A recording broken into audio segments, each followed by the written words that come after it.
Buongiorno cari amici e benvenuti anche oggi nel canale vostro Marietto Veneziano.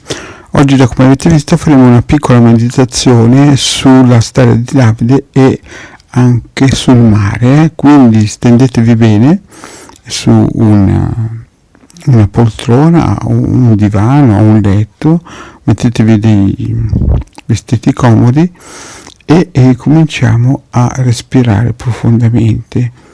Lasciate le mani distese, tranquille, senza stress, sciogliete i muscoli.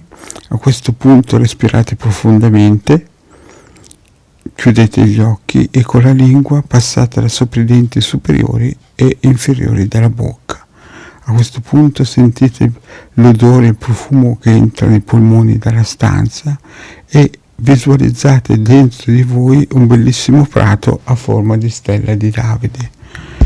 E in questo prato bellissimo, profumato, che vi energetizza tutto, voi camminate coi piedi nudi e vi raccogliete tutte le energie che ci sono in questo prato.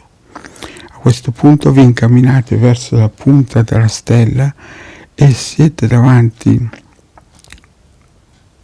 sulla punta della stella e guardate oltre e vedete un bellissimo mare, un mare blu, di un bellissimo blu, che con le sue onde che si scagliano contro la spiaggia vi mandano tantissima energia. Voi guardate questo blu bellissimo che vi avvolge tutte. Continuate a stare lì a ricevere tutta l'energia del mare e quando vi sarete ricaricati a vostra scelta potete uscire da questo bellissimo posto che vi siete costruiti dentro di voi.